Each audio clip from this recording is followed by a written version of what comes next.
Welcome to MassoniArt. It is so lovely to welcome you back to Finding Light Point 1. We're finally back in the gallery, and we're welcoming you at any time and without your masks.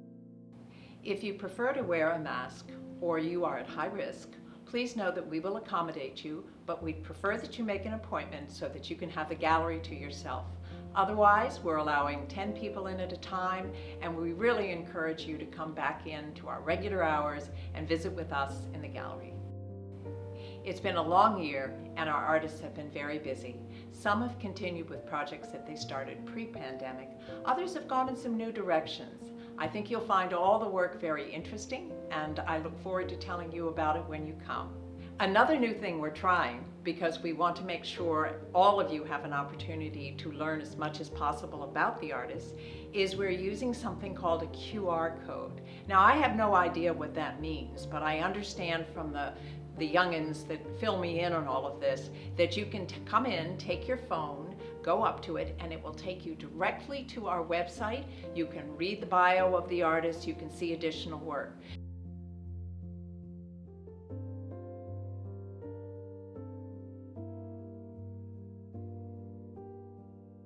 Over the years, many of you have heard me joke that I would never have a duck painting in the gallery.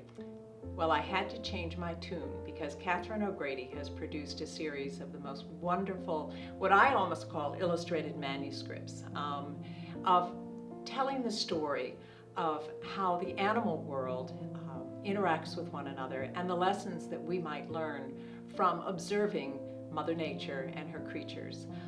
Peter Guttmacher worked with her on the stories, but Katherine has captured this wonderful sense of these beautiful creatures in their habitat, and if we look carefully, we can learn a great deal.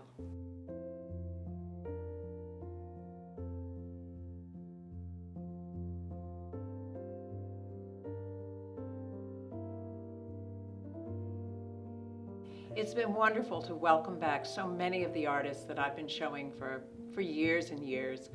Some of them are doing some very interesting new things and working in new mediums as well. Zemma Mastin White has produced these beautiful paintings behind me, and as you can see, she's been exploring that concept of finding light as this crack of light appears and we move into another world with her. Also, Mort has done beautiful work, as always, with his painting Blue Moon Light of a Luna moth in the evening with the moonlight across the leaves. And I love the work that Rowan has done. She has managed to capture light in all of its ways, from the Milky Way to moonlight to sunlight. So come find light at the Massoni Gallery and join me as we move into a new time, a new phase, and we welcome you back. Thank you.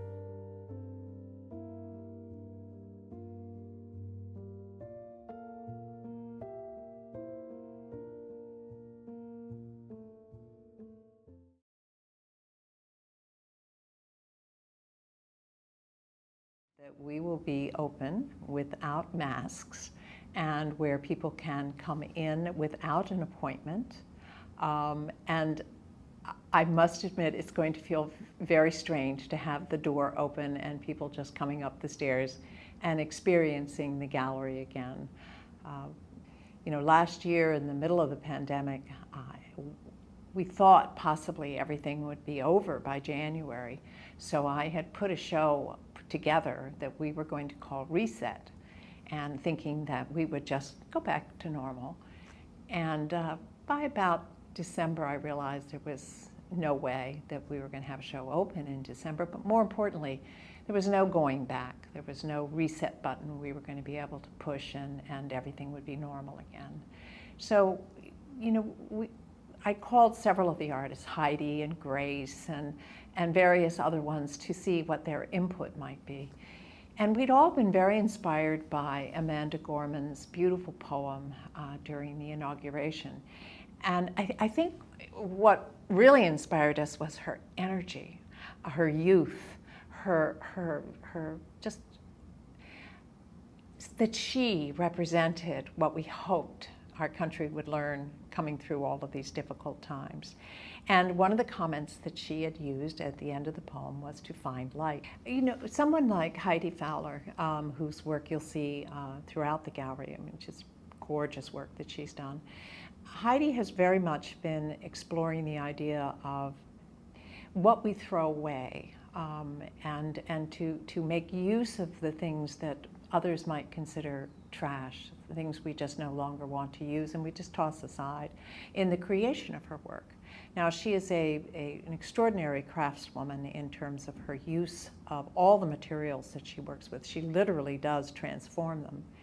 But I think the passions that she was feeling were even more ignited by what we were seeing, particularly the real discrepancies of what people had. I mean, some people didn't have food, some people lost their jobs, some people didn't have housing, more people were getting sick. You know, we just saw these differences, and she was already dealing with a lot of that in terms of climate change and environmental issues, but also just what we throw away. So I found that her work continued pretty much on the same track that it had, except that she had 2 daughters at home, was working at home, trying to coordinate it all. That has been impossible, you know, for all of them.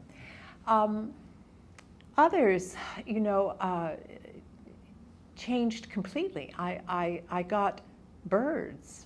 Rowan sent me this beautiful falcon. Grace Mitchell actually did a painting of a raven.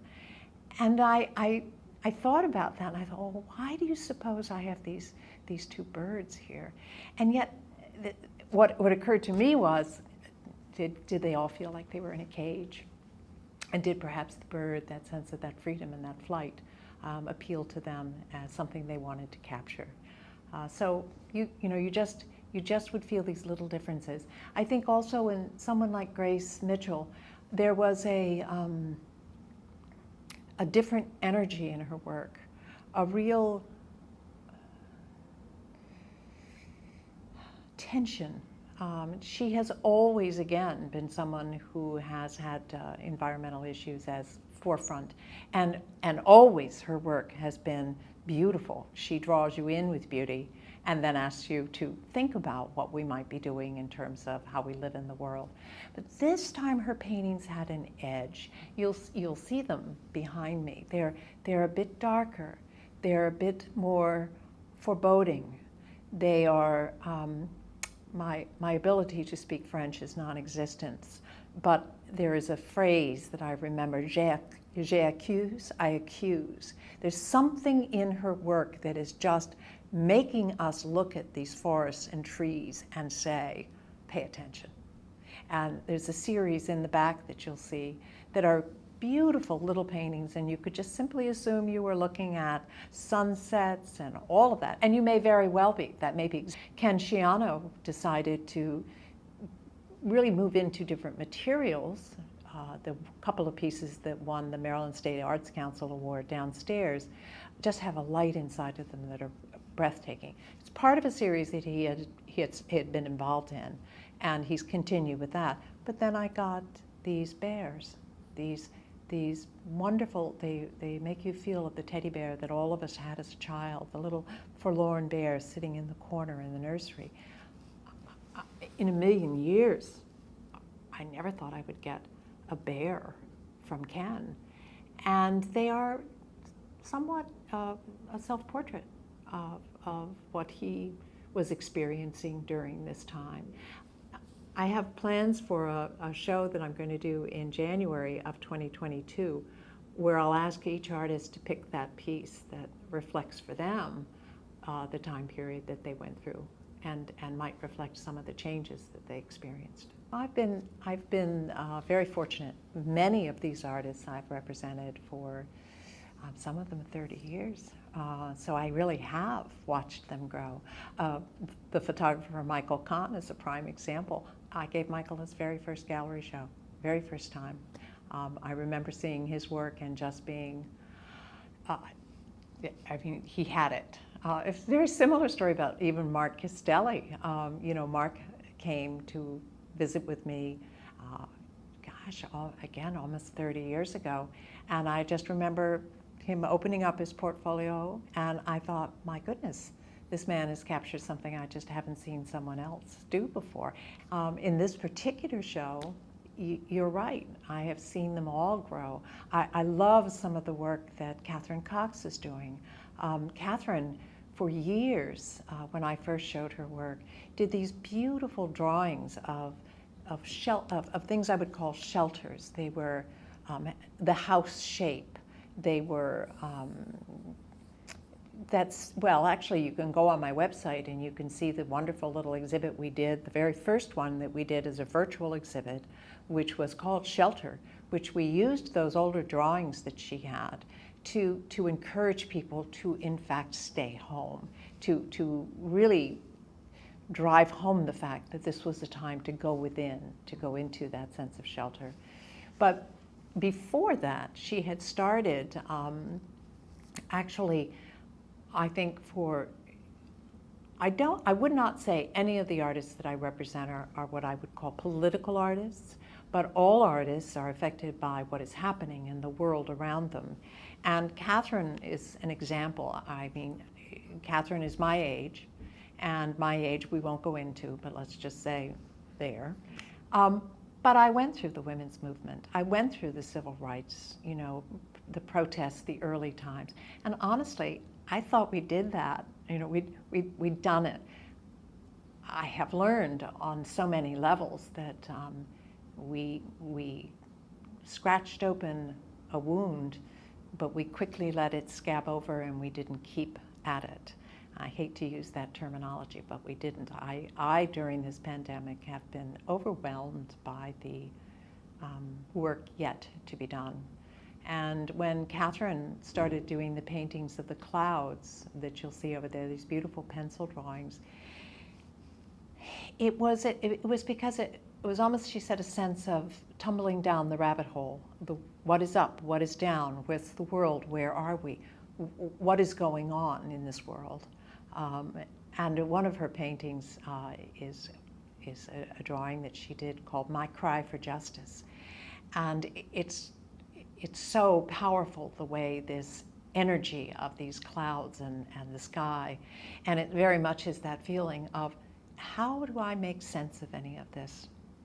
How do I make sense of the work that is undone and still needs to be done?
Like I drank a twisted tea at a permaculture potluck thing I hosted on Thursday, and didn't realize or didn't pay attention that, of course, tea has caffeine.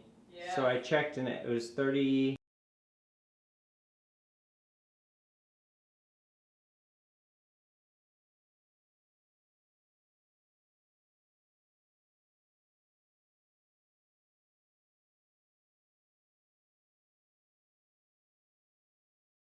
He so loved his brother, before he died, he sent him a painting, and he painted the frame around it.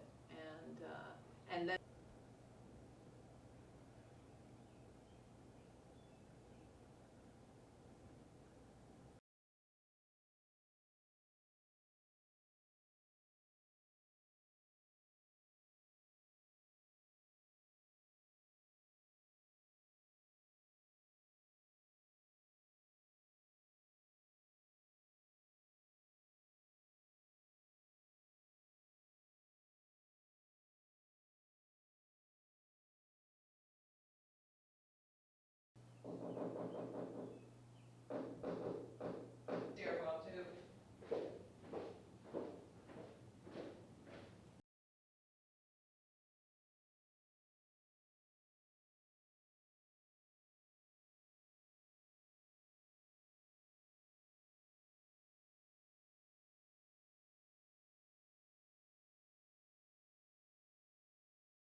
Michael Kahn's include them, but he's a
Like I drank a twisted tea at a permaculture potluck thing I hosted on Thursday, and didn't realize or didn't pay attention that, of course, tea has caffeine.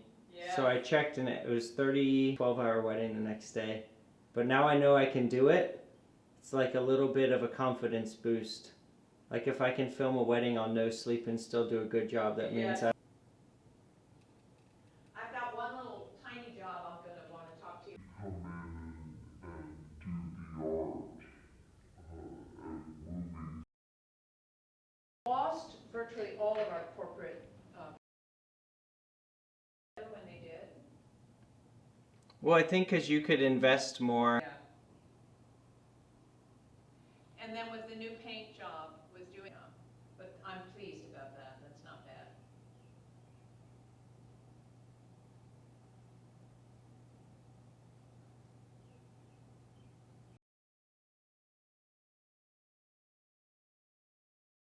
He so loved his brother, before he died, he sent him a painting, and he painted the frame around it. And then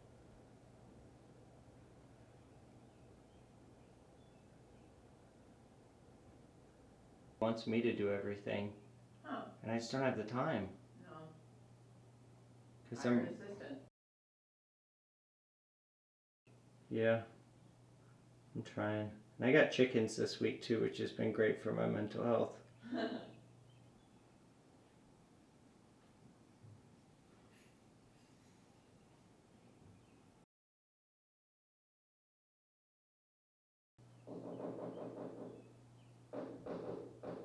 Stairwell too.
Michael Kahn's, include them, but he's a